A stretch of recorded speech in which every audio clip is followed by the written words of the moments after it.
Island of the Blue Dolphins by Scott Odell, as read by comedian Alex Elkin. Chapter 16.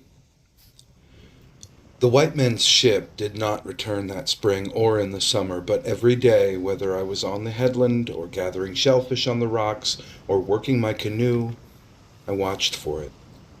I also watched for the red ship of the Aleuts. I was not sure what I would do if the Aleuts came. I could hide in the cave, which I had stored with food and water, for it was surrounded by thick brush, and the mouth of the ravine could only be reached from the sea. The Aleuts had not used the spring and did not know about it because there was another one closer to where they had camped, but they might come upon the cave by chance, and then I must be ready to flee. For this reason, I worked on the canoe I had abandoned on the spit.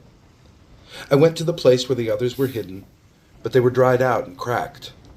Also, they were too heavy for a girl to push into the water, even a girl as strong as I was. Island of the Blue The tides had Dolphins almost by Scott buried the Odell, canoe, and I labored as many read days by to dig it out of the comedian sand. Alex Elkin. Since the weather was warm, I did not go back and forth to my house on the headland, but cooked my meals on the sand spit, and at night slept in the canoe, which saved much time.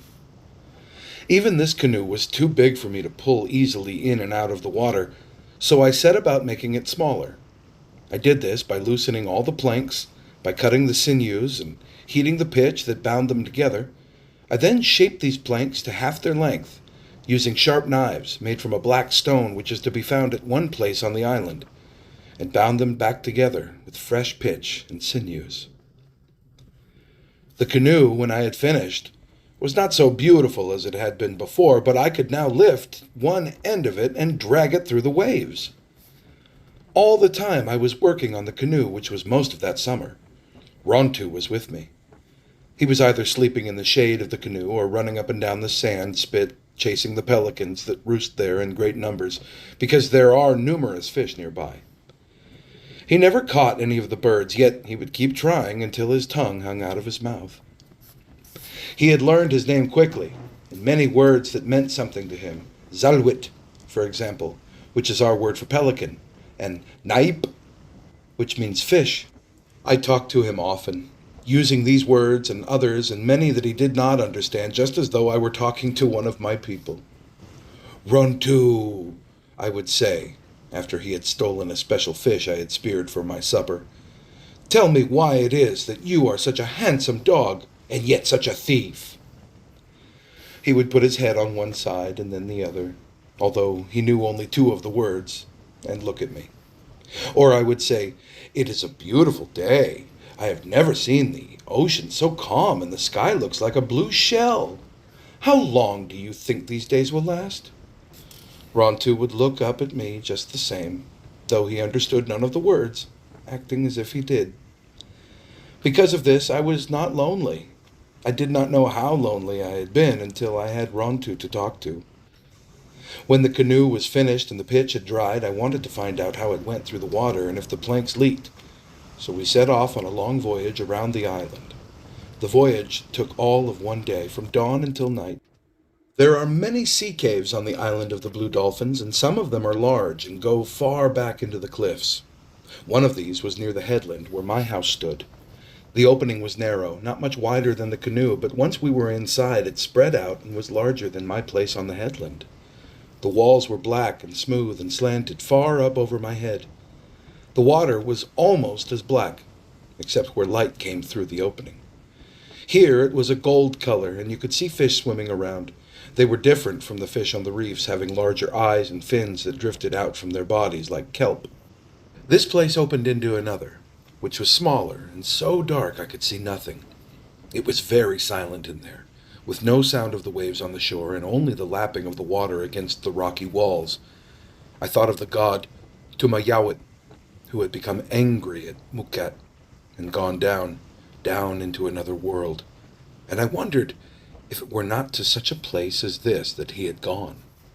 Far ahead was a spot of light no larger than my hand, so instead of turning back, which I felt like doing, I drifted toward it, around many turnings, and came at last to another room much like the first. Along one side was a wide shelf of rock which ran out to the sea through a narrow opening. The tide was full, and yet the shelf was out of the water. It was a fine place to hide a canoe, which could be lifted out and stored there where no one could find it. The ledge joined the cliff just below my house. All I needed was a trail down to the cave, and then the canoe would be close at hand. "We have made a great discovery," I said to Rontu. Rontu did not hear me. He was watching a devilfish just beyond the opening of the cave. This fish has a small head with eyes that bulge and many arms. All day Rontu had been barking at the cormorants, the gulls, the seals, and everything that moved. Now he was quiet, watching the black thing in the water. I let the canoe drift along and knelt down out of sight until I could pick up my spear. The devilfish was in front of us, swimming slowly near the surface, moving all his arms at once. Large devilfish are dangerous if you are in the sea, for their arms are so long as a man, and they can quickly wrap around you. They also have a big mouth and a sharp beak where their arms join their head. This one was the largest I had ever seen. Since Rontu was standing in front of me and I could not put the canoe into a better position, I had to lean out to use the spear. As I did so, the devilfish saw my movement and let loose in the water a black cloud of liquid which instantly hid him from view. I knew that the devilfish would not be in the center of this cloud, that he had left it behind. I therefore did not aim my spear at it, but picked up the paddle and waited until he appeared. He was now twice the length of the canoe from me, and though I paddled as fast as I could not overtake him. "Rontu," I said, for he was watching the black cloud in the water. "You have much to learn about the devilfish." Rontu did not look at me or bark. He put his head to one side and then to the other, still puzzled. More so when the cloud disappeared and nothing was left except clear water. "Devilfish is the best food in the seas. The flesh is white and tender and very sweet, but they are difficult to catch without a special kind of spear, which I now decided to make during the winter when I would have much time."